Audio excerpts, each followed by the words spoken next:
Hi everybody, welcome to another video. Today I have a very fun recipe for you. So this you can make for Christmas or a New Year party. I hope you like it. It's a combination of East meets West. We are gonna make Gulab Jamun custard or Gulab Jamun pudding. So you might have seen recipes for Gulab Jamun cheesecake, and this is a variation on that. So let me start by telling a little bit about Gulab Jamun, okay?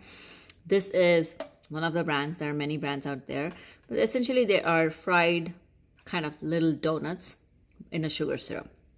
They're extremely sweet.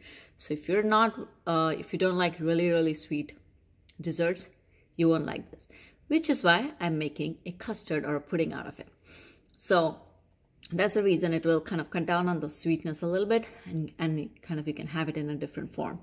This also, you can actually pair it well with vanilla ice cream and it tastes really good.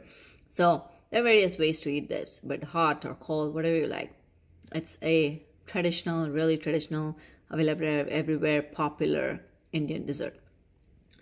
So the cheesecake that you make, you can definitely make it. You just your general, like, use your cream cheese, add in the egg or gelatin, whatever, and make it.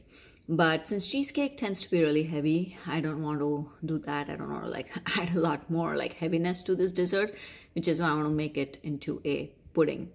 So kind of like you make a bread pudding, but with these. So what we're gonna have here is a can of these Gulab Jamuns, and we're gonna use a few of these, and we're gonna also use the sugar syrup. So instead of using sugar, this is what we're gonna use.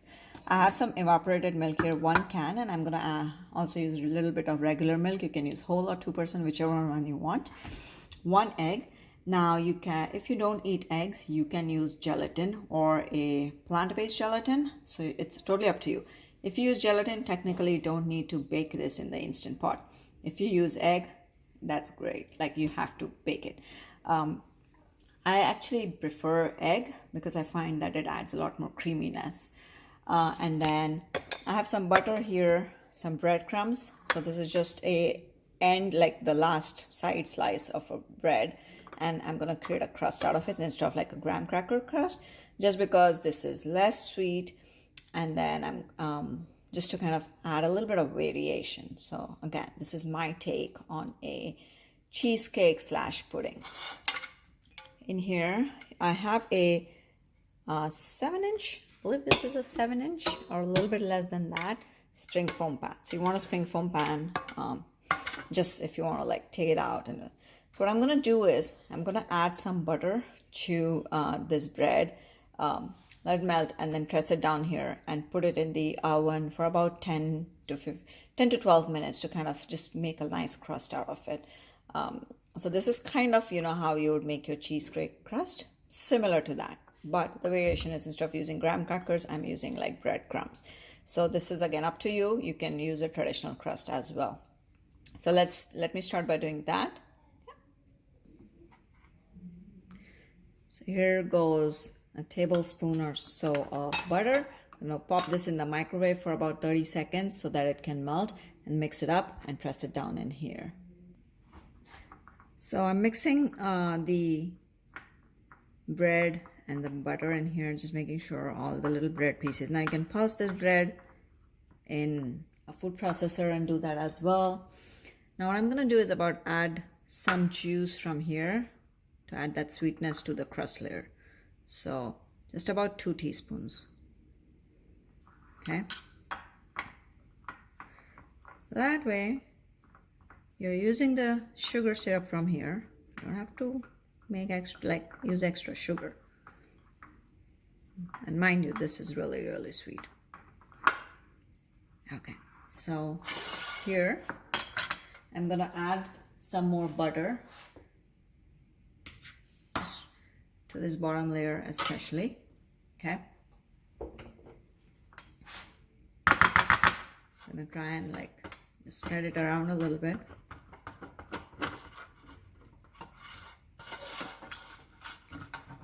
This is just in case it decides to stick, especially because this bottom layer is kind of, you can see it has a texture on it.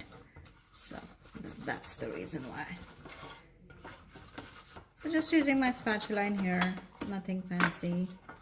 Okay, and then whatever you feel is kind of extra, take it, butter the sides. So that way, hopefully, nothing will stick when everything comes out, right? This is the whole reason about using this spring foam pan, is so that it comes out nice and it looks really presentable and everything. So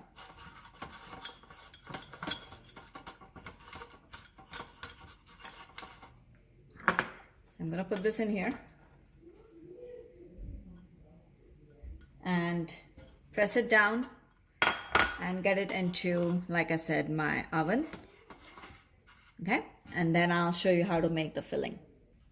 Okay, so my breadcrumbs, that crust is in the oven. It's kind of crisping up nice. So I just broke my egg in here and just gonna mix it up so that we can mix all our wet ingredients now. So I'm only taking one egg, and that's because you saw like the size of my spring foam pan was small. It was like a 2-inch height. So I'm not gonna make a lot of it. But if you're gonna make and you're using more milk, you feel free to add another egg in there, okay? So here is the egg. Just kind of beating it up a little bit. I'm gonna add evaporated milk in here, okay? And this is about 1.5 cups. It's generally a 12-ounce cup. And this is whole. So this is not skimping on the fat content. So it's gonna be creamy. Now I'm using evaporated milk because, you know, a lot of Indian, traditional Indian desserts have a lot of like the ones that especially that are milk-based have kind of that evaporated caramelized flavor. This itself, like if you see it's milk solids, it has nice brown caramelization on top of it. And that's why this pairing with evaporated milk I thought would be a really good combination instead of just okay. So I also added a little bit of this juice from this into my combination of evaporated milk and a little bit of the regular milk. So again, this is according to your sweetness level, but I used about this much quantity, which was about somewhere like 1/2 cup of the syrup itself. And that's what you can see over here. So my crust is still getting nice and crusty, so I will show you how to assemble the dessert and then cook it. Okay, so crust is out. It was nice and golden brown. Then I arranged some of the gulab jamuns in here. So again, just kind of leaving a little bit on the outside, so not really sticking them to the end, because I want the custard to go in there. And then I'm gonna pour this over, okay? So I have about 5 left, and then we are going to use this for decoration. So I'm going to keep them aside. And then of course I had a bunch of juice left. Let's pour this in.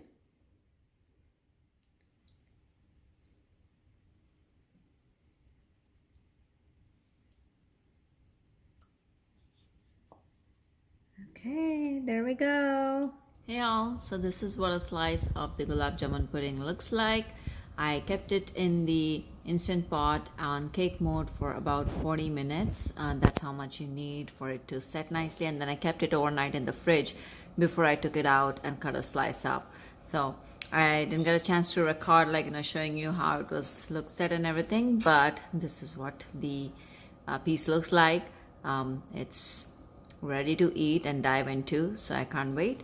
Hope you guys like the video. Please subscribe to my channel and see you next time. Bye.